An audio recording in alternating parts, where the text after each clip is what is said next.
Hallelujah. Nani mokonzi? Yesu.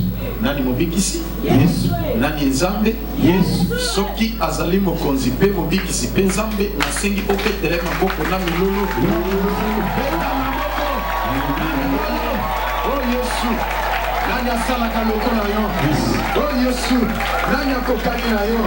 Oh Yesu. Nani akambo na kaloko na yo? Oh Yesu.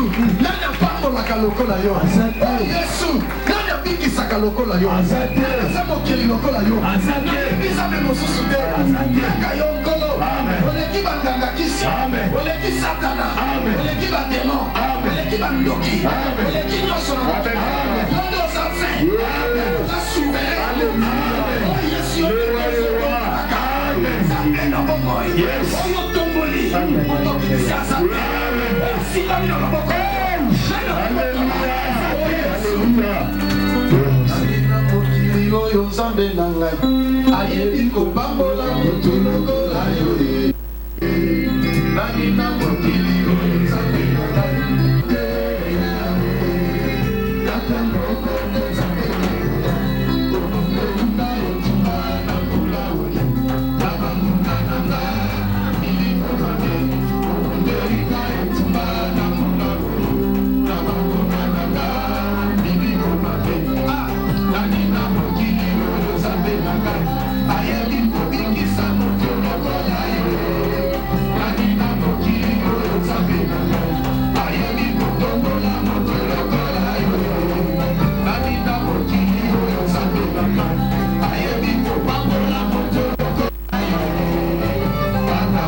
saint, 3 fois saint.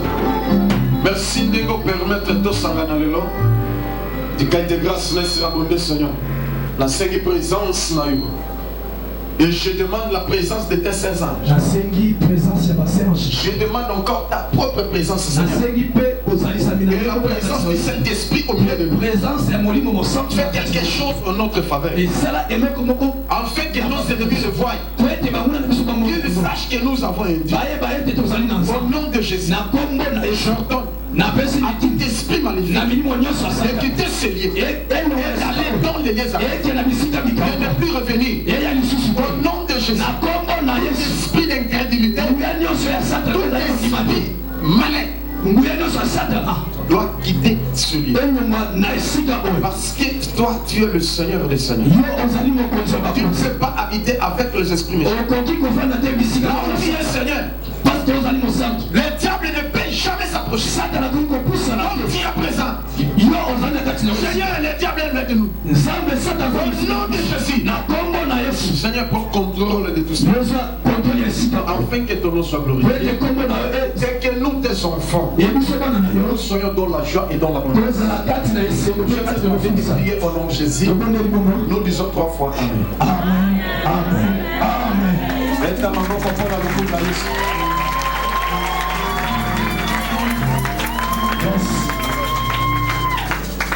Alléluia. Amen. Na pesi bino yo songo te na kombo na. Amen. Bande ko boti poto mbote na bino. Amen. Bande ko boti Australie mbote na bino. Amen. Oh frère oui. Hello. God bless you. I'm very happy to see you. Amen. Yes. Okay. Yes, Lord. Alléluia. Amen. Autre musique. Alléluia, bana zambi. Amen. God bless you again. Okay. Alléluia. Le banzam va bien. On a lobby pour tout le monde comme la monde au tient ma colonne. Au consent d'un némo ya quitté. Quand il y a au compte côté. Quand il faut que ta nana zambé. Ça va ça quelque chose pour la vie va changer. Le ba amé va zambé. Est-ce que oyoki na malam? Dis mais tous parler na tellement comment prier. Le légani ni est-ce que tu peux dire? Comment prier? Il y a des grands mystères. Et ça, il ne m'a pas mis dans donc ce sujet est grand et vaste. Et si je ne pense pas qu'on va terminer aujourd'hui. Mais comment si Dieu nous aide, nous allons terminer peut-être. Alléluia. Mais j'aimerais que tu puisses comprendre. Que la prière, c'est toute une vie. Il faut persévérer dans la prière. Ceux qui ont fait des exploits avec Dieu, ce sont des hommes forts, persévérants dans la prière. Mais il y a des normes. Plusieurs personnes qui se débrouillent. Mais à une église, 30 ans, 20 ans, 15 ans, 50 ans, la vie est changée. Non, il y a un problème. Amen. Donc, ce qu'on dit, ta vie doit changer. Parce qu'il a changé ma vie. Il a changé aussi la vie de plusieurs personnes. En Australie, aux États-Unis, en Asie, en Europe, en bas, même ici en Afrique. Mais même et pourquoi pas ici à même? Toi, si tu es une personne comme moi, toi aussi peux faire quelque chose en ta faveur, en priant. Dieu vient nous aider. Bien, juste je vous dis, il est réellement vivant. Il est à Paris et à plusieurs reprises. Les anges n'en parlent pas. Quand j'ai besoin de quelque chose, je fléchis mes genoux, je prie, et Dieu me répond. Il me donne même l'argent. Physiquement comme ça. Et comme même la bâton sous aïe. Alléluia. Dieu est capable de tout. Et on va respecter les normes. C'est pourquoi je vous dis, tout est libre comme à l'âme. Dieu me tient ma colonne. Ça me pourvoit dans mes jeunes. Le bas sous sa main. Le bas mène à bien. Le bas mène à bien. Continue. Le bas mène à bien. Tosuka qui moi na bandela makambo toluba ki lobi ezate na koti pona toeba pour avancer vite et to prier pour na bana nzambe. Alléluia bana nzambe. Amen. Na comment prier to suka ki na chapitre 3 il y a sorte de prières. Il y a plusieurs sortes de prières. Donc l'homme doit respecter et veiller sur ça. Et des portes vont s'ouvrir d'elles-mêmes. Dieu viendra à chaque fois pour intervenir. Tu vas marcher avec Dieu et tu te réjouiras. Et ta joie sera parfaite. La volonté de Dieu est que toi tu puisses mener une vie paisible et heureuse ici sur la terre. Et en plus, toi tu ailles la vie éternelle. Tu sois sauvé et que tu parviennes à la connaissance de la vérité.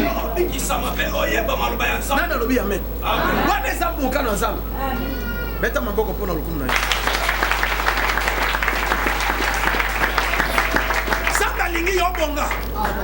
Nzamba lingi yo fungwama. Amen. Nzamba tango yo zolela nzamba sepela te. Amen. Alléluia. Amen. Donc telemil likolo to tanga parole. Éphésiens chapitre 6 verset 18.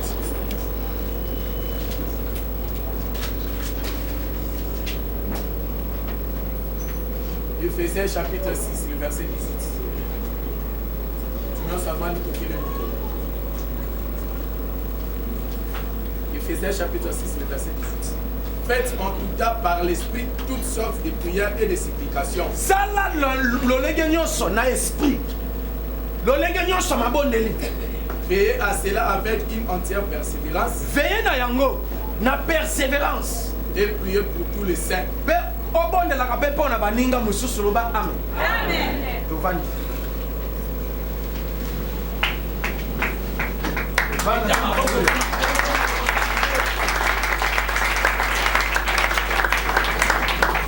Voilà, Nassau le paquet. Avant de voir. Ah, merci beaucoup.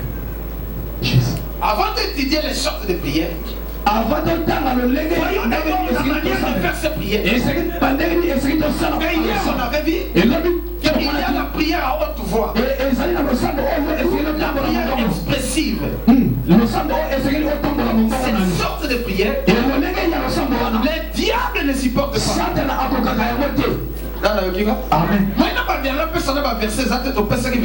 Amen. Et il y a encore la prière silencieuse. Tu peux aussi le faire. Et il y a aussi la prière du cœur. C'est ça la manière de faire sa prière. Mais après, ce que tu commandes là, la prière en langue, mais on avait déjà vu. Il y a 3 sortes de langues. La langue maternelle, la langue spirituelle, la langue témoignage. On l'a expliqué. On passe. Mais aujourd'hui, nous allons voir les positions de prière. Voilà, parce que Maman Véro m'avait posé une question. Est-ce qu'il y a aussi la manière ou la position de faire cette prière? Voilà, je touche ce point. Les positions de prière. Dans de plusieurs églises et communautés et consorts, ils proclament tout haut. Il y a des positions de prière. Si tu es devant Dieu, il y a des positions. Tu es debout. Ou tu es à genoux. Et je dis c'est faux. Alléluia. Amen. Ou alors ils sont limités. Ils n'ont pas la connaissance. Mais dans la Bible, il y a plusieurs sortes de positions. Amen. Donc, dès qu'on fait le tu peux prier et Dieu exauce. Amen. Dans la Bible, ils sont vendus sans amener une politesse. Pourquoi peut-être ça verset? Personne n'a personne. Donc, devant Dieu, avant d'arrêter. Alléluia. Si on dit pasteur, on a TV. Benga, il y a ce numéro, Benga, il va papa. Personne n'a verset sur le baquet, on va vendre la tête sur le prier. Comme ça, on a personne verset, on va vendre la prière dans Mayoki. Yes. Amen. Il y a plusieurs sortes de positions. Tu peux faire ta prière debout. Tu peux faire ta prière à genoux. Tu peux même s'asseoir. Tu peux t'étaler par terre. Même le visage contre terre. Il y en a plusieurs. Mais du moins, nous allons voir quelques positions. Et cela va vous aider. Alléluia. Amen. Nani mokonzi. Yesu. Nani mobikisi. Yesu.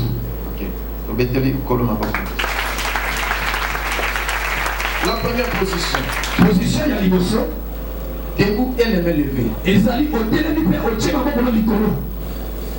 1 Roi chapitre 8 verset 22. 1 Roi chapitre 8 verset 22. Verset 22. Et puis verset 55 à 56. Au sauter. 1 Roi chapitre 8 verset 22. Salomon se plaça devant l'autel de l'Éternel. Salomon a tenu liboso ya hôtel ya Nzambe. En face de toute l'assemblée d'Israël. En face ya bana Israël nyonso. Il étendit ses mains vers le ciel et il dit. Salomon oyo azalaki roi. Mais tango alinga sapela atelemi liboso ya hôtel. Pe atomboli maboko na ye. Loba amen. Awa mokili ekomi compliqué. Et comme on s'en va comme le satanisme, mais si on parle la Bible, tout ça, on a tout ça dans l'immédiat. On peut ça me tomber de bon à combien Satan, mais finalement, on peut ça me tomber de ligne. Alléluia. Amen. Le geste de Dieu c'est comme Satan. Mais si tu pas les infographes, l'infographie c'est quoi? Ils étudient les signes et les gestes de consort. Basali maison. Bazo kotanga bilembo. Nani mokozi? Yes. Soki na bina pesa bino mbote na bino se na pesi boy. Na pour meminga. Oh, Satan. Non, il y a des gestes sataniques. Ezali. Alléluia. Amen. Là moi dans la Isaïe, donc il va qualifier la communion. Pour la commission quand vous allez à kanyo photo et s'il va publier. Alléluia. Amen. Mais dans le Bible, si on se lève, on peut s'habiller, on peut s'habiller. Et ceux qui ont s'habillé là, on télémi, on tient ma boque au licolo. Et ça, biblique, le va amen. Position, on y a ça dans la Bible. Mais toutes les positions sont significatives. Ma position est allée dans la signification. On va expliquer après. Le va amen. Amen. On lit encore un autre verset. 55 à 56. Debout, il bénit à haute voix toute l'assemblée d'Israël en disant: à Télémi, à Pamboli, Israël, Mobimba, Pia Nobiboy. Béni soit l'Éternel qui a donné du repos à son peuple Israël, selon toutes ses promesses, de toutes les bonnes paroles qu'il avait prononcées par Moïse, son serviteur, aucun n'est resté sans effet. Alléluia. Amen. Psaume chapitre 134, verset 1 à 2. Psaume 134, verset 1 à 2.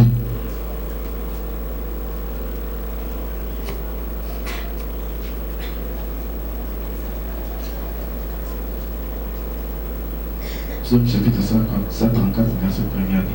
Voici, bénissez l'Éternel, vous tous serviteurs de l'Éternel, qui vous tenez dans la maison de l'Éternel pendant les nuits. Élevez vos mains vers les sanctuaires et bénissez l'Éternel. Amen. Deux positions, il y a un télémi, biblique. Amen. Alléluia. Amen. Donc on continue comme ça la prière. Zambe akoyoka yo. Amen. Yokolanda matongi ya bato te ni kofinga ya bato. Parce que on a mes conscience que tu n'es pas sorcier ni même magicien. Oyokinga? Amen. 1 Timothée chapitre 2 verset 8. 1 Timothée chapitre 2. Ça va nous qui verset vite vite.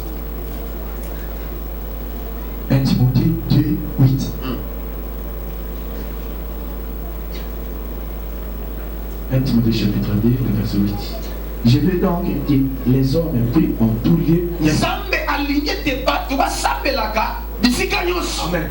On éleva les mains pures. Ah! Yakotambo la kamaboko ezala. Beto, abame bana Zambe. Nani mokonzi? Est-ce qu'on peut acclamer pour Dieu? Deuxième position. Position à l'Ibalé. À genoux et les mains tendues vers le ciel. Les alliés au Fukami, au Tchamaboko Likolo. Nana yokinga? Amen.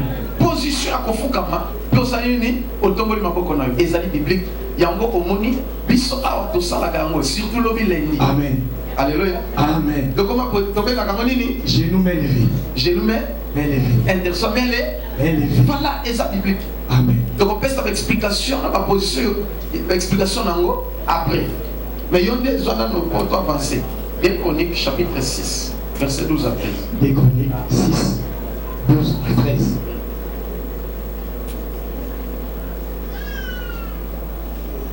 Des Chroniques chapitre 12, verset 6. Des Chroniques chapitre 6, le verset 12 à 13. Salomon se plaçant devant l'autel de l'Éternel, Salomon a se placé devant l'autel d'Azambé, en face de toute l'assemblée d'Israël. En face de toute l'assemblée d'Israël. Il étendit ses mains. Car Salomon avait fait une tribune des reins et l'avait mise au milieu du parvis. Elle était longue de 5 coudées, large de 5 coudées et haute de 3 coudées. Il s'y plaça, s'est mis à genoux en face de toute l'assemblée d'Israël et étendit ses mains vers le ciel. Alléluia, Banazambe. Est-ce qu'il y a qui s'y colle? Et Salomon a salini, a foukami pas salini. A tomboli ma bokone likolo. Il y a plusieurs versets. Peut-être le temps va nous manquer, mais du moins, comme Deutéronome chapitre 9, verset 18. Deutéronome 9, 18. Et puis Luc chapitre 22, verset 40 à 41. Dans Luc 40 à 41.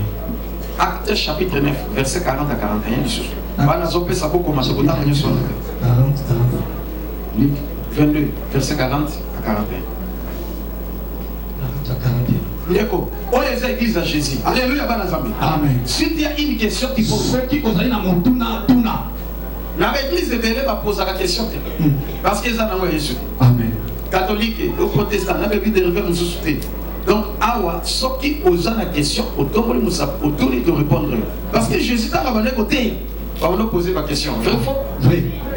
Si on est côté, on va opposer. Et ça la pasteur à cause, et ça la vraie, et ça la faux, et on dit macaque. Oui. Luc chapitre 22, le verset 40 à 41. Lorsqu'il fit arriver dans ce lieu, il leur dit: dans Priez en fait que vous ne tombez pas en tentation. Puis il s'éloigna à la distance d'environ un jet de pierre. Et s'étant mis à genoux, il pria.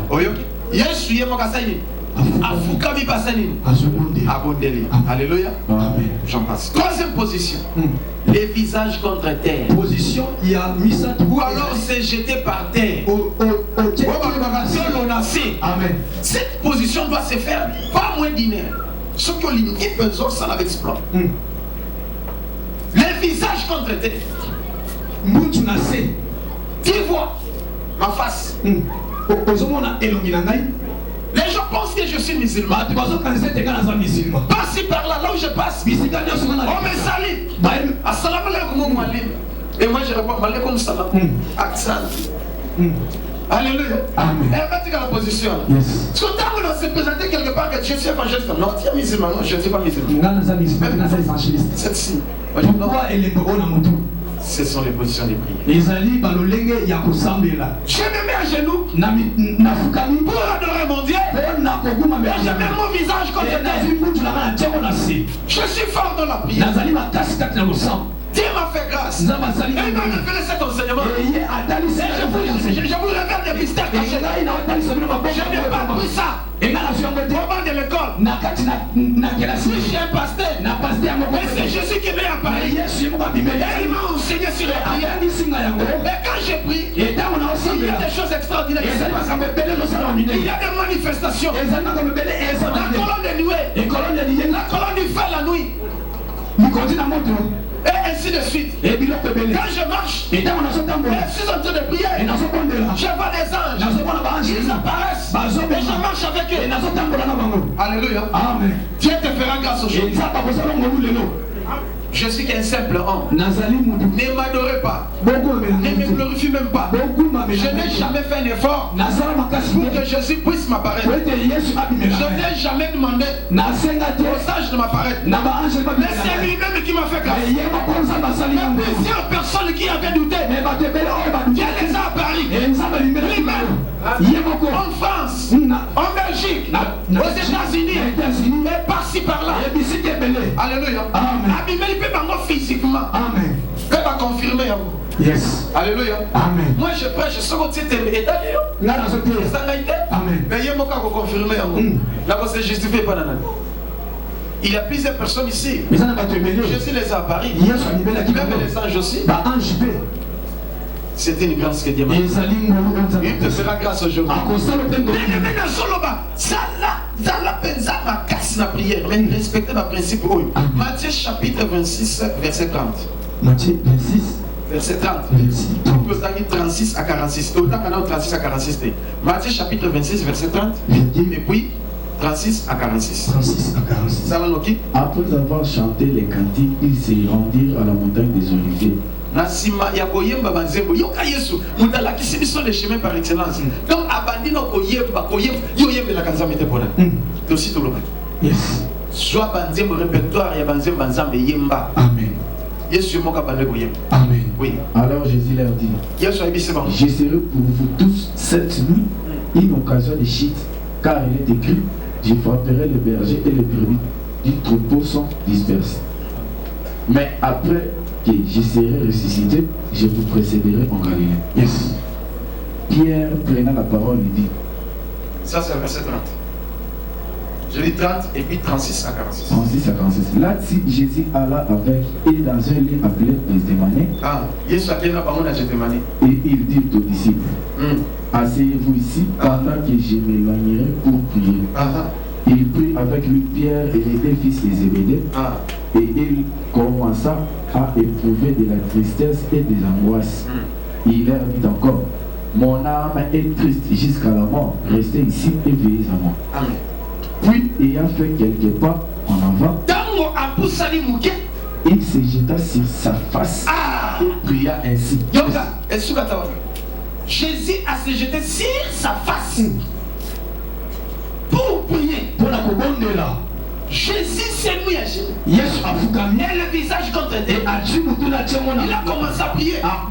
C'est une position très très puissante. pousse Dieu d'agir. Et toi aussi tu dois le faire. Parce que la Bible dit, nous sommes les imitateurs de Christ. Mais toi tu imites qui? Ata bimi signe lokola ya ngate problème ezate nga ata luli nongate ata lingi nongate nzamba salinga ngai amen ata longe bebi nango ebe bana yango mais na ebi lokona zo sa amen loba amen bana zambe amen loba amen amen nani mokonzi yes yo batile longi na yo nga no batile na ngate nzoto na ngai se beba ko na Yesu amen loba amen amen so ko bonga yene moto bongi sango yes mais ngai ne na kosala ko ya salaki amen o ya ngama salaki yes Josué chapitre 7. Josué chapitre 7. Verset 6 à 10. Verset 6 à 10. On avance rapide. L'Éternel dit à Josué, lève-toi. Pourquoi restes-tu ainsi couché sur ton visage? Parce que Josué va jouer échec. Amen. Tant qu'on va jouer échec, défaite et côté na camp, il y a Israël. Josué a prié Nzambé, les visages contre terre, pendant ton petit peu. Amen. Amen. Tango et l'ordinaire, ils ont pendant ton petit peu, ils ont prié les visages contre terre. Nzambé y a là. Pourquoi l'échec? Pourquoi les échouer la vie? Toi, si tu peux le faire, Josué est un homme comme toi. Aujourd'hui, Josué est mort. C'est toi qui es vivant. Tu peux aussi imiter Josué. Position dans la temps qu'on a fou comme notre Dieu na se na mi bosani amen na ponde nkolo vie ezobonga te yebisangai il faut bien na bon amen na fungonte ponani baninga babonga baninga bafungwama baninga basa pesiko pourquoi pas moi pour na ninga te il faut na se retrouver amen ba pasteur pe belé bazawa bazana quand même bazo vivre bien pourquoi pas moi ngana salani Tata Nzambo Zawape, Nzambe, nakubeli na yo. Tata Nzambe, Nzambe yambanga. Onkolo nango Zawape, Nzambe, nakubeli na yo. Tata Nzambe, Nzambe yambanga mwana. Baninga banso, batonda bisengo biso ba oyo, tokufeli nini koko se moko, Adamu na Eva yango tata ye obwaka biso wapi ye Zamboza wapi Nzambe nakobeli tata Nzambe Nzambe mokolo Yesu za wapi Nzambe nakobeli tata Nzambe Nzambe yambanga mwana olamu nyonso tobanda kosenga yo baninga bazwa biso kabobini soki masumu tosengi bolimbisi lokola Yesu alimbisa banguna koloza wapi Nzambe nakobeli na yo tata Nzambe Nzambe yambanga okozi nango za wapi Nzambe nakobeli na yo tata Nzambe Nzambe yambanga olomasi yo za wapi Nzambe nakobeli na yo tata Nzambe. Je commence à prier. Je commence à pleurer. Pourquoi ma vie ne change pas?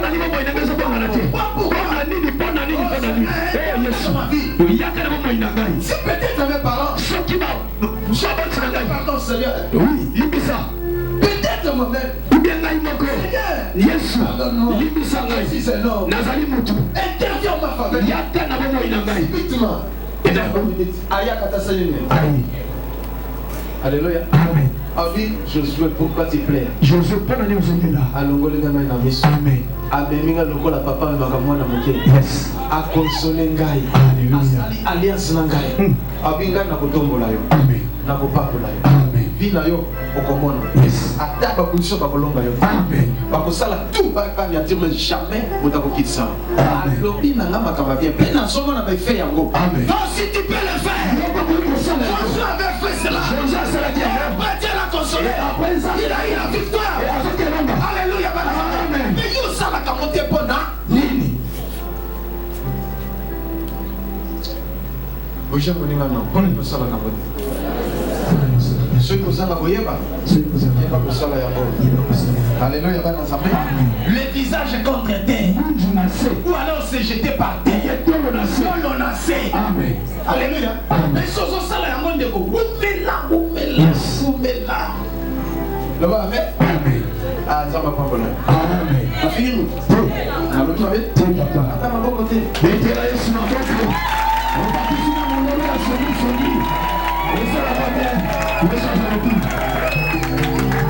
Il y a plusieurs versets. Peut-être je n'aurai pas le temps de tout lire. Matthieu chapitre 18, verset 26. Il y a encore une autre position. La position assise. Et le met tombé vers les cieux. Oh, mais tu vas voir la caractéristique de l'élève, la communauté de l'élève. Alléluia. Amen.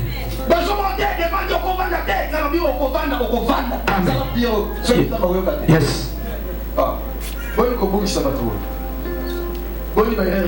Yes. Alléluia. Amen. Alléluia. Amen. C'est une bonne et belle position. Et Zali position quoi il y a malam. Et nous on compte attendre la bataille. Yo on dit qu'il faut qu'à venir. Aïe aïe aïe aïe. Et nous on doit aller voir son nom. Il faut que au vent. Si pas au salon négatif. Et nous on doit sauver la nébé qui n'a maman nous sous à côté ma sœur plutôt comme à son côté le matin. Bah il n'a pas tiré tiao. Bah van c'est la qui ça pour vendre. Alléluia. Amen. Mais tant que tu montes l'indé dans ma télévision. Yes. Mais soyez mon directeur bon là. Tellement, il y a tellement de. Alléluia, bon Amen. Exode chapitre 17. Exode chapitre 17 verset 12. Chapitre 17 verset 12. Les mains de Moïse étant fatiguées. Il prit une pierre qu'ils placèrent. Il s'assit dessus. Amen. Oh Yesu, Ozamalamu. Amen.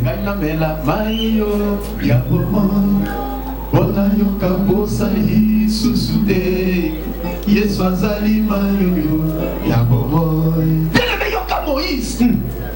Après l'ennemi na ye. Maboko pe l'ennemi. Avila kwendenge nini? Victor pe ezo ya tabite. Ndi azuli bango bitika na bana. Alléluia. Azuli banga asanyeni. Avali na ye. Na simasani atongoli maboko. Allez, Josué na irba yeni kosunga ipo maboko za kaka likolo. Amen. Siko zamba yoka kito yoka kite. Parce que Victor doté. Positionné les hommes politesse les hommes prennent pas dans. Ah, mettez la colonne maboko.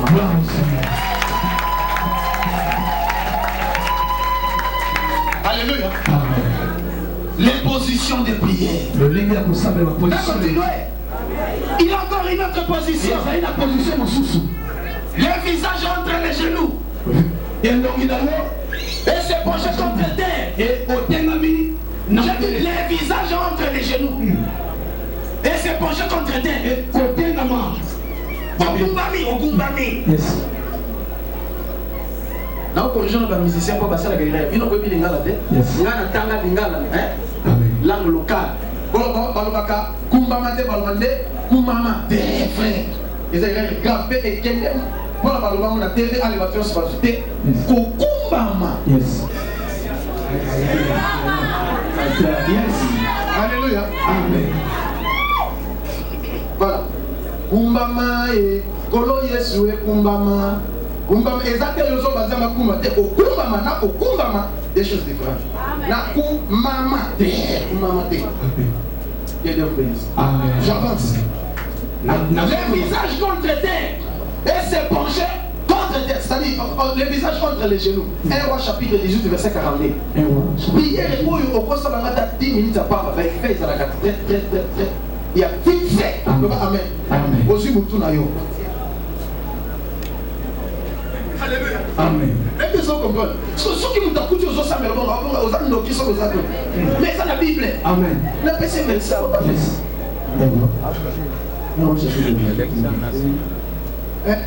Ceux qui m'écoutent aux autres, ça la prière à Congo, pas comme le bâti.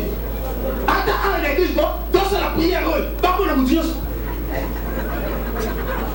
On va à l'église à Bandoki. Yes. Oh, c'est une prière. Ils ont aussi. Ok, vite fait. Le va vite fait. Vite fait. Ah, mais cette position difficile. Bon. Amen.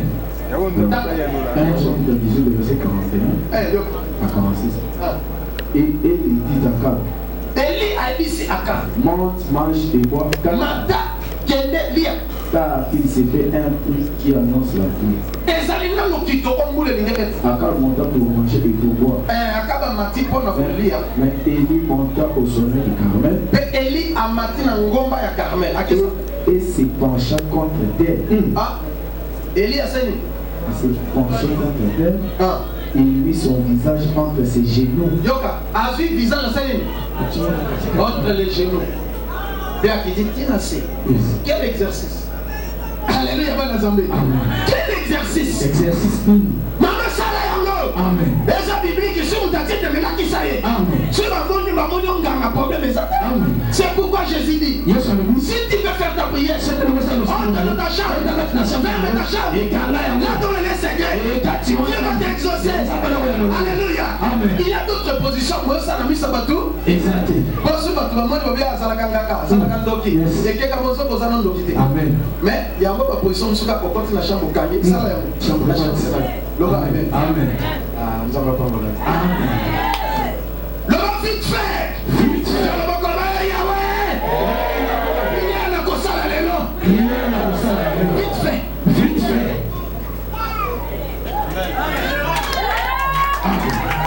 Alléluia. Amen. Tala, Moutouaïbi. Aïbi, maman, mon corps. Bah, quand elle est dans la colonne, na mumbeli. Ba, ba bukinda. Ba yibi biloko nyonso. Mama yebi te ba suka na tongo boy. Biloko ezati. Ba yibi tout. Milelo na milelo. Alléluia. Amen. Ba bengi. Papa, ah, le comprendre tout le monde quand on va pas bouger qui porte. L'éviter, ceux qui battent, ceux qui passent, ceux qui sont passés, tout est qui. Parce qu'on a fini pour le coup. La mumbeli. On a fini les pays nyonso. Ah, c'est yo mona nanga. C'est vivant les aïeux, ezaka papa. Ça va voler la terre. Bon, tu peux dans la police.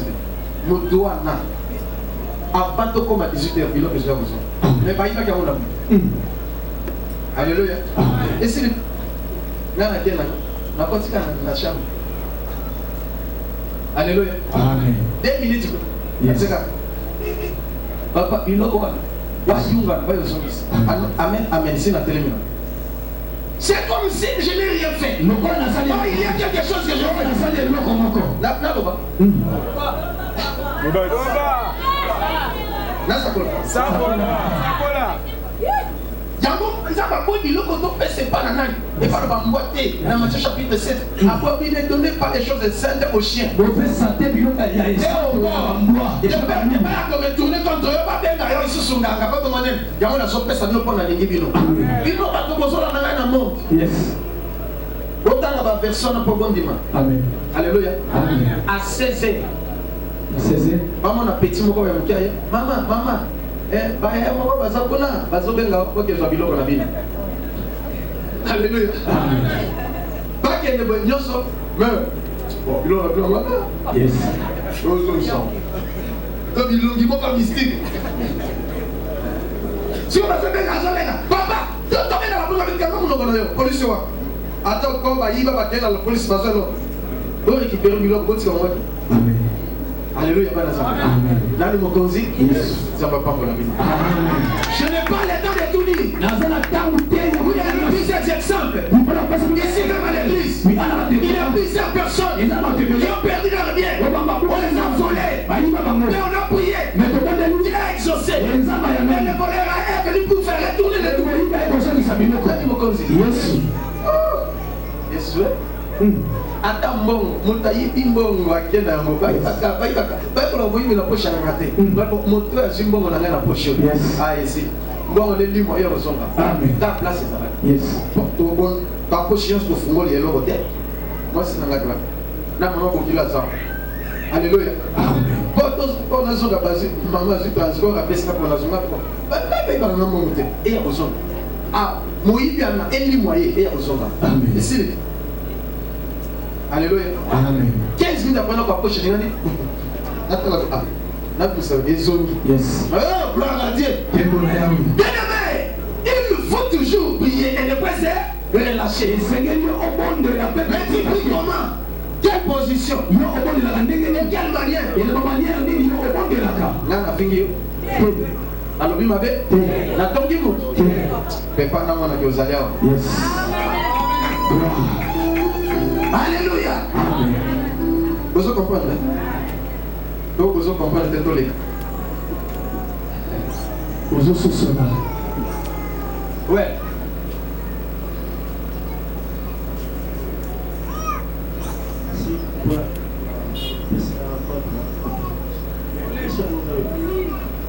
La position visage entre genoux.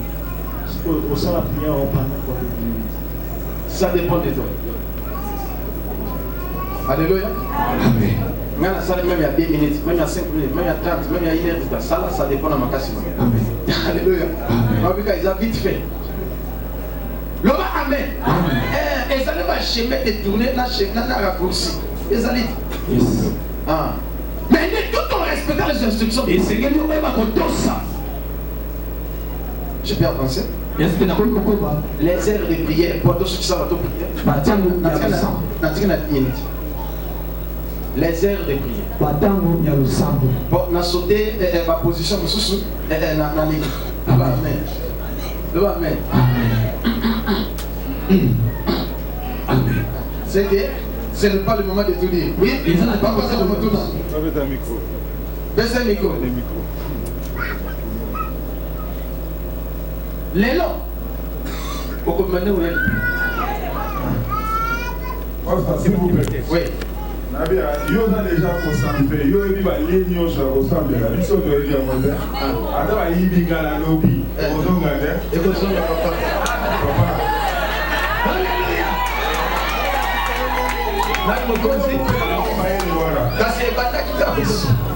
Il faut toujours persévérer.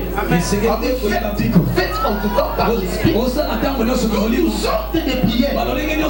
Et veillez en cela avec une entière persévérance. Et ça, mon sélection est comme un. Je suis comme aux autres commentaires. Il y a un. Amen. Amen.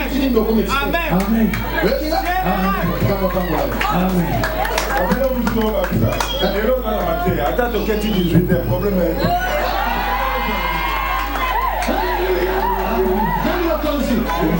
Ça continue. On continue combien de minutes? Bon, papa, ça le retourne là. Oui. Yes. Oui, Josué Azalek sur le terrain. Aaron a eu parce que ma boque. Ah, merci beaucoup. Alléluia, bon ensemble. Dans le Bible, est-ce que vous comprenez? Dans ma position de prière, on appelle ce que vous comprenez. Banda to banda qui comment prier. Makambo dans le lobby et ça makamba minene. Vous voyez qui là? Mais makambo ya bien. Et ce que vous savez les yango, on commande makambo. La personne banda qui s'aibele, moi na bandela et ça té. Et ça va mon conjumoko. Na mboko oyo aza pe mokonzi. Mais vite ils ont marché de makambo aussi na té ça la complication balongo na mosala et dans makambo belé. Mais tant que tu kutani, la vie il faut na coacher. Amen. Alléluia. Amen. Dans on a la qui comment prier. Donc on résumé. Tu vas dire que ça fait la ganaille. Alléluia. Amen. Papa na mona mokonzi miso fumba. Na moni loko bobo. Ate na biro boy. Donc na balinga na ye. Mon cher, dis-moi je vous. Mais pas parce que tous les bons occultistes. Dans la moni a vu esprit supérieur. Yes. Bah mettez même la poison. On va à l'hôpital poison. La vie soit comme kiss. Ok, un de vos hommes est Yes. Yaka, aïe, comme tout le monde là. Amen. Quel risque? Alléluia. Yes. Mon Dieu, quand il y a un galère, on a poison. Parce que l'hôpital était tombé comme ça, Yaka. Est-ce que vous comprenez ce moment? Amen. Dans vous voyez, vous allez mettre. Abi na sana va qui ça. Tola là, titon. Tola titon, on a dit zone galère. Azo galère ma elo des atis. Amen. Alléluia, on a zappé. Quand on poisson là qui est, ça y est qu'on l'aura ouvertement. Le protocole on va utiliser qui? Si pas bien papa na ça bon le limite ça bon. Amen. Alléluia. Les lots, il y a un musicien. Au ça, succès, on comprend. Tout en respectant les instructions. Bon, un musicien, il va s'en dans la montée. Et puis, il y a une répétition. Yahweh, Yahweh. On ça va bien, il y a tout le et comme on a prié, ça fait fin. Il y a et si on change ce salut, il y a qu'à la micro. Dans le bimbe, voilà, il faut ouais. Et dans la prière, on va faire la carte sac. Oui, il y a beaucoup de sac. Ah non, vous dans la sac. Dans la sac. Voilà, le sous voilà, Ésaïe chapitre 58, dès que vous avez la prière. Mais dis-moi, ça qui est suscité de l'eau. Voilà, à la sac, comme signe humilité devant Dieu, à nous qui le binazam. Mais aujourd'hui, Zambé à l'obéni. Quand vous gênez, ne gênez pas comme font les hypocrites. Qui va gêner. Non, Abi Sokozo gêné. Sokola. Là, t'as eu. Par contre, on m'a foutu. Mais Zambé Nazana, c'est quand je vais vous en chaîne.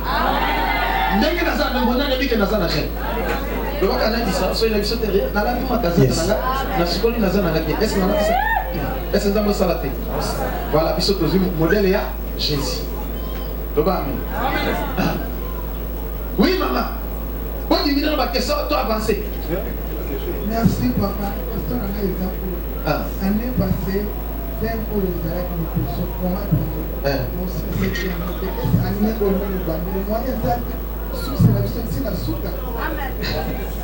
alléluia. Maman nous dit, année passée, tu fais ça qui comment prier, mais mouquet. Est-ce que moi, les amis, tu vas qui s'en toi avancer? Si on a la pluie de bino, soit que tu avancer, on va continuer pour contribuer. Parce que au moins, il est au Bamaki, du lundi, le dimanche, dépense ces autres salam. Vraiment, ils ont ma case. Kobananago, chaque jour, nous sommes à carburant. Au moins, si nous sommes il est. Tiens, un peu ma faute. Complication, coup. Frère Jacques Aza va être technicien. Allez, frère Jacques Aza. Ah, Yohan. Ah, mon il faut la passer un bon mot. Parce qu'elles ont bon ça, on sait un bon côté. Et bien qu'un frère doit s'en venir, mais au bon ça, il faut quand même moi. Pas de chance. Qu'on lui a dit chaque jour. Parce qu'on dépense en raison de la démission. Bon, je me suis offert de 28 000 francs. Moi, on a mis ça peut-être à 1000 transport, 3800. N'est-ce pas le lobby. Mais on sait qu'il faut qu'à faire la mission. Oui, ça mission et ça moi 10 000, tu peux moi 8 000, tu peux moi 12 000. Donc après 12 000 là, je suis sur le transport, je suis sur le transport. Donc après, il va me réussir là-bas. Vous comprenez, maman? Lobby, il faut dire, bon, donc c'est la partenaire, l'église, nous avons évité. Amen. Comment dire que mon ndé, mais si tu dis qu'on dispose à charge, on continue. Maman, est-ce que attendez pour moi quand on va aller dans ça, attends bien nous spoiler qu'on puisse continuer de la charge ah. Donc continue le problème est ça. Mais ce que vous chargez l'homme de son compte déjà là, bah on se souvient si. Et tant qu'on conga, dès que les autres achever en le bas. Et le gagne. La fini. Et je vous bénisse. Ça va pas pour la vie. Les heures de prière. Matango ya kubondela. Ah, votre mot a appelé en vite pour nous continuer, 10 mercredi et que ça va compte. Alors, calcul, Dieu y a beaucoup de ça va calculer. Calculer pas calculer. 10 litres, et ça la 14. Plus batterie, 2000 fois de batterie chaque jour. Bon, plus 3000 à pile. Plus 1000 fois de transport, là, on va $20 par jour. Voilà, un groupe, là, moi, je vais dépenser mes kémiques. Là, on va quitter. Donc, de côté, là, on va dépenser $30 par jour. Si vous avez fois combien? Fois 3. Lundi, mardi, mercredi. Et ça, il y a $90. Amen. Voilà, ça va quitter. Ça va compter ma quitte. Et ce que Dieu va quitter, c'est que. Amen, donc $100 par jour. Ok, déjà, nous avons encore un demi qui est après ça 100. Comme ça, tu continues le mercredi. Yes. Pour Jésus. Donc, voilà le bon côté pour le biscuit Zali. Yes. Le bail Yahweh. Bambola Ndekoyo. Bambola Ndekoyo. ndeko nyonso na kati na biso oyo kocontribue pambola ye au nom de que Dieu vous bénisse. Ok. Lokola bosengi to continuer comme ça. Lundi donc lobby comment prier to continuer. Mardi mercredi to clôture. Amen. Oui papa Gogo tout ce que ça me tourne na porte avancer. Ah papa Gogo pesi $50. Ça ne pas papa Gogo. Oh Jésus. Ah. Voilà. Faut pas tomber. Ça va dire ça va yo moko. Ça va pas molo. Oui OK. Les heures de prière. On vient de donner les positions de prière. Maintenant, les heures de prière. Il y a un temps pour tout. Chaque chose a son temps. Il y a un temps pour manger. Un temps pour se reposer. Un temps pour travailler. Un temps pour aimer. Et un temps pour haïr. Il y a un temps pour chercher. Il y a un temps pour trouver.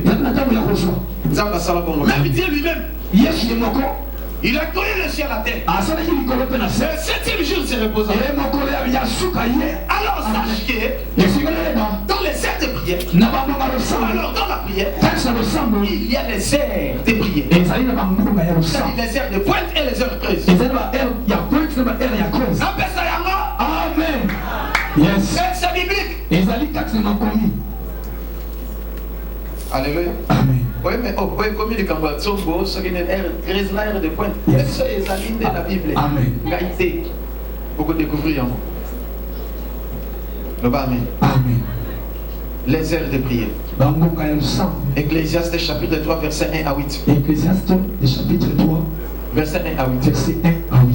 Et puis Genèse chapitre 2, verset 2 à 3. Genèse 2, 2 à 3. Donc, on a la terre pour gagner le temps. Dieu nous a donné 24 heures qui est réparti en deux. C'est-à-dire les jours et la nuit. Et la deuxième partie, on a, ils ont divisé en 4 parties. C'est-à-dire le matin, le matin, midi, soir et la nuit. Et puis, vous comprenez ce que c'est? Alléluia. Amen. Les icônes à 4 yango. Là, 4 étapes, yo essayez au sala la prière na yo. Amen. Mais on découvrit qu'il y a les heures creuses, il y a aussi les heures de pointe. Ok, ceux qui au sali prière, et ceux qui sont direct. Amen. Tout droit. Malamoko. Mais na pas heure creuse, c'est-à-dire et ceux qui sont indirectement. Le bas, amen. Parce que les ciels s'ouvrent. Même la terre s'ouvre. Même les océans et la mer s'ouvrent. L'océan a une bouche. Ou alors il porte. Même la terre. Même le ciel. Ils en apportent. Amen. N'a pas fenêtre. Amen. Alléluia. Amen. Là, nous comptons. Yes. Là, vous pouvez faire la Bible. Yes. Ils ont passé le mot qu'il faut. Aïebi. Amen. Ils ont comme appelé Foumbamaka. Yes. Je me souviens un jour. Au temps de Moïse. Pendant la révolte de Corée. Qu'est-ce que Moïse avait dit? Si je suis un homme, que la terre s'ouvre. Et la terre ouvrit grandement sa bouche. Et engloutit le fils de Corée. Donc, ma belle fou, je vais me toper ici. Et le bas somme, moi. Mon kilango, ils ont la gagné pour. Alléluia. Amen. Donc, il faut avoir un cœur dur. Et c'est l'ordre de la montée où ma tasse. Oui, Kinga. Amen. Bon, donc continue. Quelles sont les heures de prière? Parce que tu l'oublies, les heures de prière, les heures de pointe et les heures prises. Acte chapitre 10, verset 3 à 11. Acte 10, 3 à 11. Heure de pointe A. Tiens A. De 0h à 3h59. À partir de 0h à 3h59 minutes. Voilà, heure de pointe. Heure de pointe. Oh, mabele efungwamaka, l'eau efungwamaka. Mai ozomona mai. Kalamu oyo, ozomona yo kalamu. Mais ça n'a pas va voyager à Kakuna. Aïe, peut-être à Karam, à Télémi, à invoquer les mains, et Fumoli porte, il y a à côté à Kéhi. Monde mobile, mais ça n'a pas mal. Continue. Et lui dit, les regards fixés sur lui et saisi d'effroi, il répondit. Abakaki, dans mon nid d'oras, comme ils sont. Oh mon ange, ensemble, biscuit aux alliés. Partout, biscuit au colléga. Autant qu'on a l'ange. Oh mon ange, phare. À côté de la forme, les anges sont réels. Ange lui basali. Oui, amen. Au comment on a ce qui va dire que ça na makambo. Au comment on a bango. Que on s'en dans la chambre. Tu as mutuka. Tu vois place sur son zali. Ange Jacob me l'a au monier physiquement. C'est la montée normal. Et ça le col la magicien. Et ça le col la nganga. Ce qui démon abîmé lié à aux anations montées. Voyez dit que aïe ko souraye. N'a besoin d'aïe. Mais yo ange abîmé au comment on panique. Oh non de Jésus. Ali moi ne maman go ya ça craintif. Moi la sur les attaques pour monsieur la. Amen. Au nom de Jésus. Il faut être comme Josué. Un jour il s'est énervé. Pour combattre ses ennemis. Et il a vu clairement un ange. Et il s'est avancé. À tout nier. Osaya Bissot. Alléluia.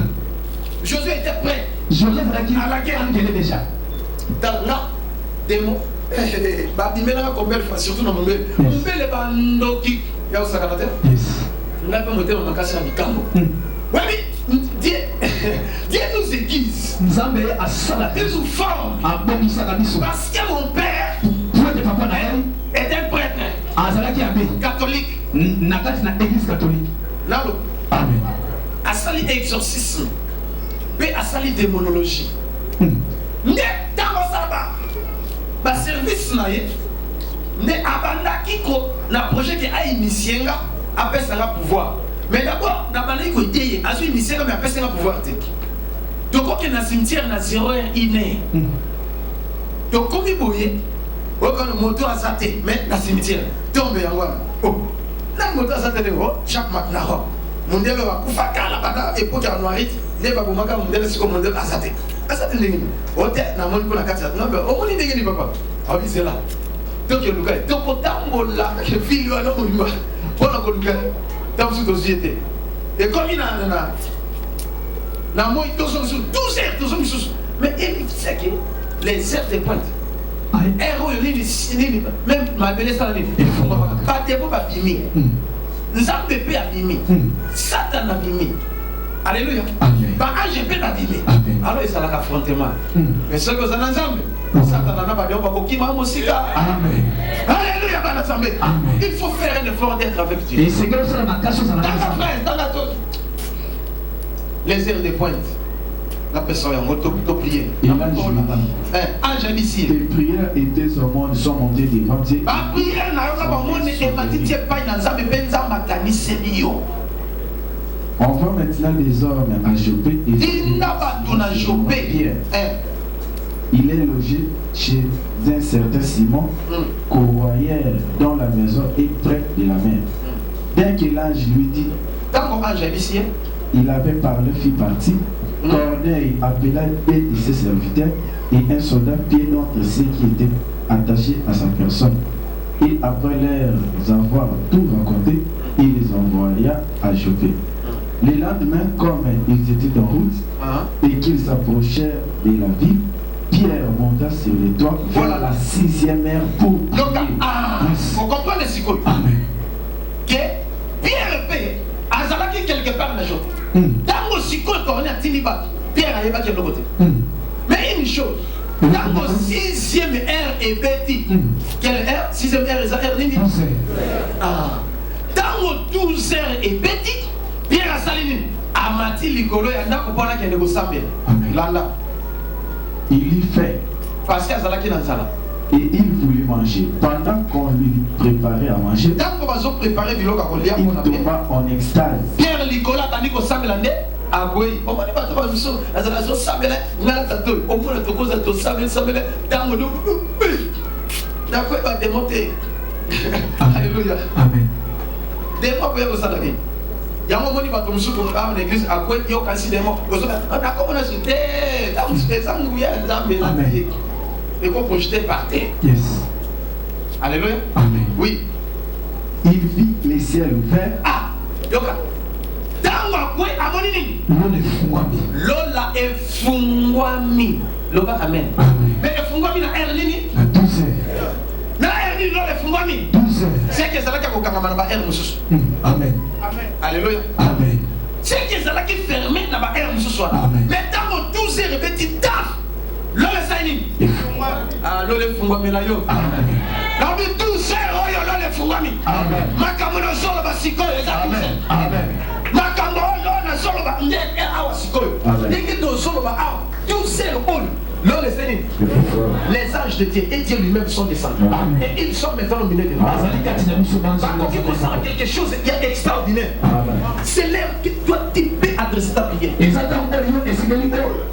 C'est quelqu'un automatiquement et directement Zambaza Azosala sur place. Ceux qui ont l'obéliorité ou ceux qui ont salité à Bolakayo. Il y a un bureau. Il faut ça l'année. Il y a même une entreprise avec 12 heures, 20 mois pause. Mais pause là, il y a quasi. Bon, bah ça me va banganga. Bon, bah quelqu'un d'occultiste. Bon, à quelqu'un moi 30 minutes en pause. À peine 10 minutes, on va démoner papa. Aïe, copine. Yo paix. Yo, il y a combien? Pause. Oh, je l'ai pas. Oh, je sais que. Oui, mais t'es que. Oh, le matin, moi, et pas dans Zambé. Ah, dans ma femme, Amen. les chrétiens sont les plus négligents du monde. Ne soyez pas négligents. Respectez même les petites choses. Il y a pas de compris de la grande chose. Amen. Voyez qui là? Amen. Pas de coup, on musulman. Quand il est 12 heures, attends magasin à Kayi. Tu me soucoutes dans le magasin, tu vas me je dis, oh non, non, elle est coquille, voyez après, dans 30 ou 45 minutes. Bon année, à Kayi. Bah, client à mon, à Tiki. À 100 minutes, et si 30 minutes, à 5 minutes, à Bouboli. Donc, quand tu se plaît. Mais pas la chrétien dans le cas. Mais il y a son bien dans tout. Mais les chrétiens sont tout là. Parce qu'ils ont respecté ma cambo yoté. Amen. Ouais, ça m'a tapé yoka. Là, ça m'a cassé au sala. La fini moto. La lobby m'a fait. Attends, qui moto. Mettez la yeux sur ma boco. Il y a plusieurs versets que je peux vous donner. Psaume chapitre 119, verset 62. Psaume 119, verset 62. Psaume chapitre 17, verset 3. Psaume 17, 3. Psaume chapitre 16, verset 7 à 11. Psaume chapitre 7. Genèse chapitre 28, verset 10 à 19.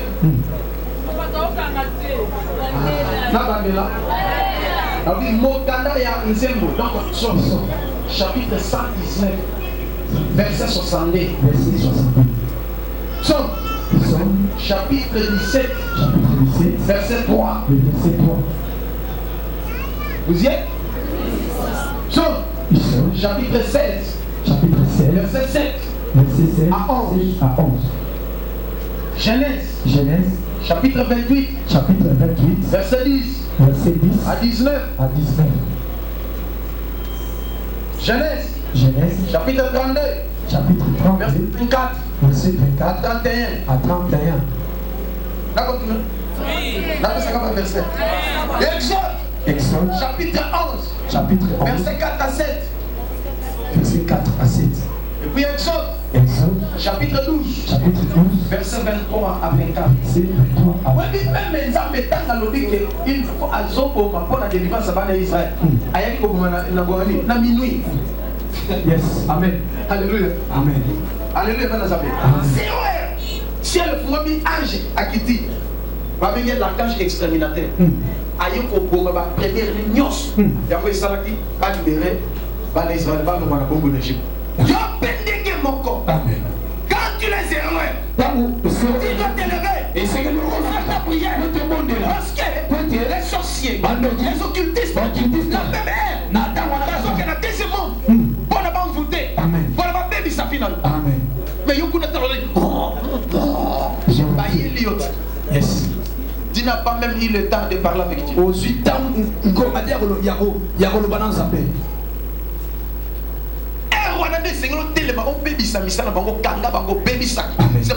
on a banni au salaire. Ah, si les bandes qui passent après, battez-moi basuki.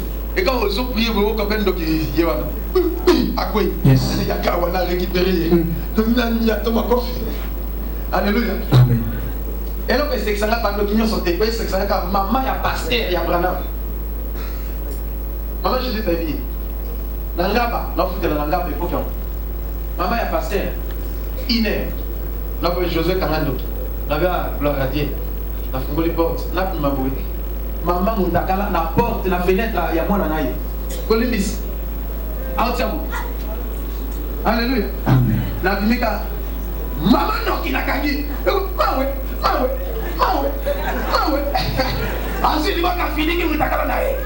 Maman, non, qui. Maman, Léli, alléluia. Amen. Dingalgo, on va te dire au salamabe. Monte au solo comme tu l'as dit. Mais tout est sur la carrière au monde. Zonga. Maman Zonga. Alléluia. Amen. Quand on continue à prier, Dieu, s'il est 4 à 4 ans, quelle langue? De l'antique à Tongo. Sans problème. Maman, c'est capable de dire sur le monde. La kemangenge. Maman dit que la kemangenge. La zone dit malamoko. Elle n'a pas qui a zalaïté. La lani nangai. Alléluia. Amen. Si elle n'a pas prié pour finir la mongie, n'a pas le savoir prier. Oh Seigneur, il y a ça. Il y a. C'est 0h30. Josué Kanando. Ok. La Fongol. Non, mais je suis maman et moi, dans la même fenêtre. Moutakala, maman, soyez dans le mobile, il y a une confiance. Alléluia. Amen.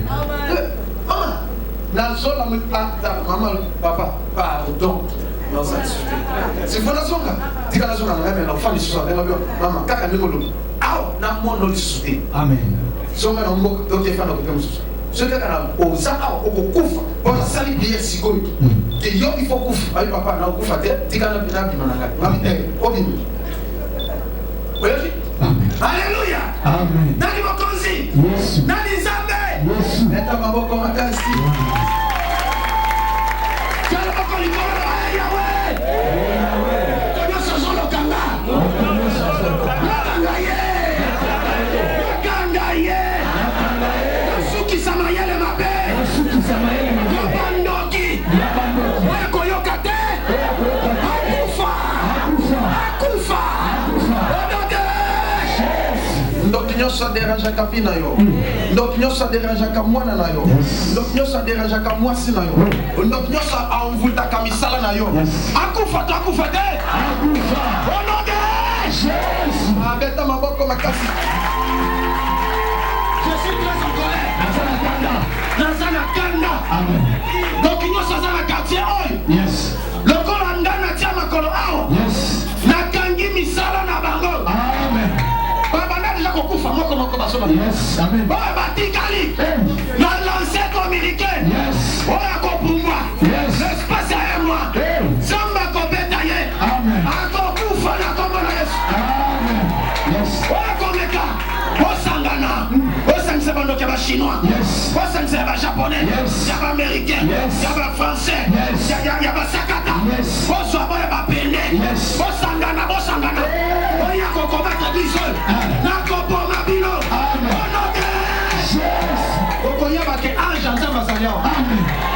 Yes. Sikanga ina yebela kolo e. Sikanga ya kosala. Sikanga ina yebela na ngai na sala na ngai. Kosela kingonga bolo biso na kata. Na silicité, lobi to continuer. Amen. Yes. Je suis zéro et tu n'as rien. Tina 3h59 minutes.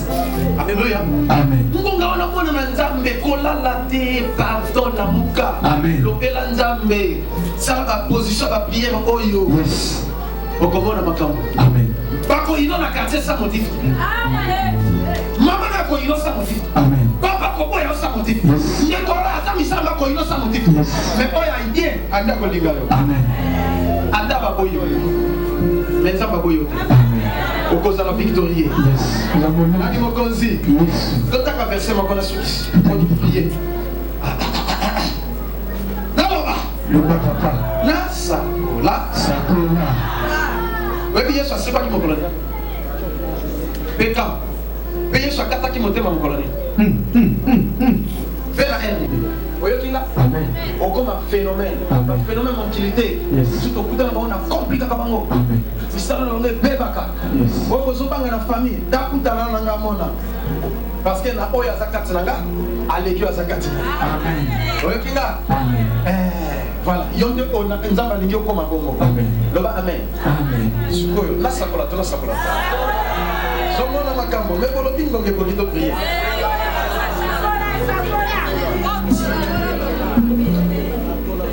Oh yes. Ah! Dîner de Konangai. Ça va pas pour la yo. Amen. Alléluia. Amen. De Konangai. La monie, na maman, aïna moi sinai. Ah, ça va pas pour la bino. Soyez les bienvenus. Oui, madame. Ce qu'on m'a dit, comment on l'a dit, qu'on a pas mal passé. C'est qu'il y a quelque chose. Amen. Ça n'est pas comme moi. Oui, les gars. Amen. Même bande de quoi Yesu, bande de Yesu. Maintenant, on va comment. C'est qu'il y a quelque chose, balandi Yesu. Amen. Dernier balandi, miracle s'opérer dans la vie de Bango. Amen. Non, mais amen. Amen. Non, mais sous sa main. Amen. Quand il est aux alaka na Congo Boko, na changé, on a changé. Changé. Yo, tu gagnes dans Congo Boko. Yes. Alléluia. Là, il me dit. Yes. Là, il me Zambé. Yes. Comment on a Kala, et Zalaka Freddy Ntolo. Yepetine Ntolo. Yes. Mais Nzamba est singai. N'est-ce pas quand on m'a camoué dans Nzamba mystère ya Congo. Mais au Kinga, ils ont un rôle. Nzamba lobby n'a pas gouvernement. Jour au changer Congo. Parce que la singai, ce monde est régi par des lois et des principes. Donc l'homme doit respecter et vivre le miracle. Parmi ces principes, Et n'a pas de principe. le mystère il y a un nom. Les Les noms que tu portes là, les propriétaires de ces noms. Un grand féticheur. Chef coutumier. Il est très dangereux. Et tout le monde qui va porter ces noms, il n'ira pas de l'avant. Il sera toujours bloqué. Mais le lien de la coutume va aller avec automatiquement. Comme je te parle maintenant, je vais te montrer ma carte lecteur. Même mon passeport. Comment on les a échoués. Amen. Vous voyez là? Ça m'a changé. Ton nom c'est Josué. Le reste, tu prends le nom de ton père. Il y a un moment là, Josué, Lokamba, Kunz, Tolo, Abou, ce pays n'a pas comme on a fait. Changer Yes. Banana changea. Yes. Ma compé changea. Tout le monde a Congo non nan. Elingo le banin. Si le roche changé kakati. Ça va pas. Ah. La carte ouais. Alléluia. Amen. Vous êtes d'accord, nous devons continuer. Amen. Yo ka kombo man pasi, o man changa. O ni kombo te yango. Kombe bezate? Yo. Menge yo ko souffrir. Yes. Et qu'on lui dit kufa pauvre. On s'en va lui dire kufa pauvre. Yes. Que Dieu vous bénisse. Amen. Je ferme ma Bible. Yes. Et nous voulons prier. Quelques minutes seulement. Et Dieu va te toucher. Dieu va se manifester. Il y a des gens qui sont guéris maintenant. On prêcha seulement. Parce que Dieu va révéler. Il y a des gens qui seront délivrés. Seulement dans cette parole. Il y a des gens qui seront bénis. Et ils vont témoigner. Il y a quelques personnes ici. Depuis qu'on a commencé, jusqu'à maintenant, ils ont des témoignages. Ils vont témoigner. Pour la gloire de Jésus. Loba amen. Amen. Zambe ya pambo la bino e. Amen. Waza na matoa koyoka. Waza na makasa kosala. Asala. Pesa moninga mbote loba oza elombe. Tobengi évangile. Akamba biso na prière. Tozo sambela 15 minutes kaka. La 15 minutes. Et na 15 minutes wana.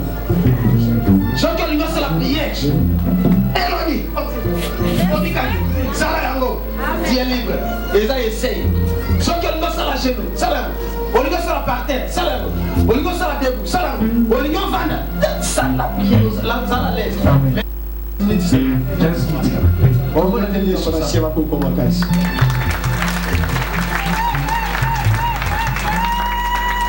Bien-aimé, il est 12h30. Lola est à Yakofongwama.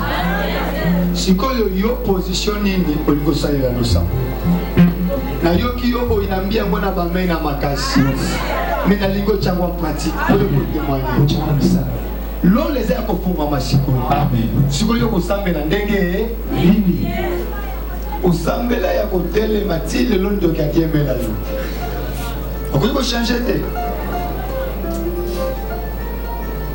Osambela ya kovanda yo mkosoko bando su amen ezalaka te osio belale ya fa. Okoki ko changer te. Toto sala ponganga nzambe loba amen. Amen. Sois position. Koyoka eza malamu, mais kozala eza malamu mingi koleka. Amen. Sois position. On commence la bilamba na yo. Voilà.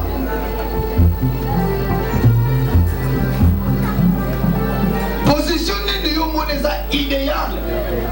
Pour yo le obika bikamo ensemble. Bien mais l'on les a confumama. Il est 12h03 minutes. 33 minutes. Profitez de l'occasion oyo. Na yemission nzambe ne mutu akambi kiti ya lelo.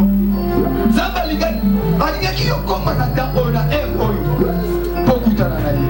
Amen. Nzambe alinga salelo komo kwa sika. C'est là que la question est tant que je comprends.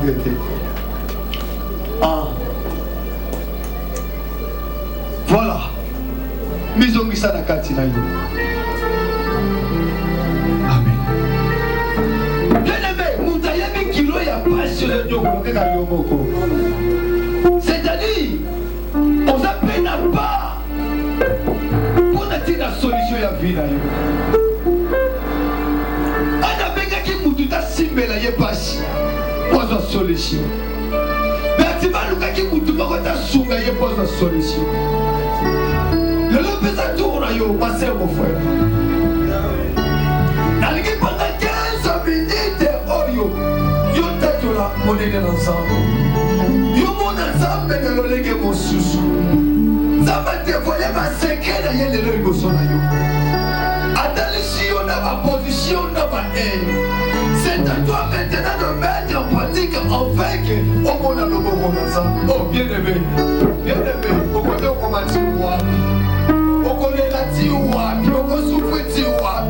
La Bible dit que Jésus-Christ est toujours le même. Il soit amené encore. Hier aujourd'hui éternellement. Le légat sera quitté, je suis au camp. Le légat passe au salé là yo. Le légat sera qui n'a pas.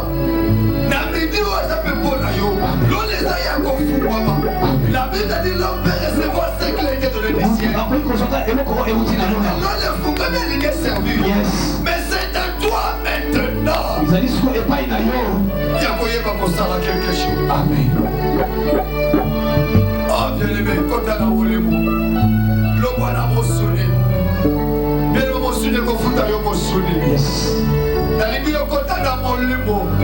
C'est-à-dire que ça n'a ni ensemble. Soit qu'à beaucoup de gens présentent que pas y sonné. Pour ça, n'a même pas de bébé na yo. Il me compte de profondeur la concentration. Pour ça, n'a même coulé et la bonne yolati. Oh yes. Oh yes.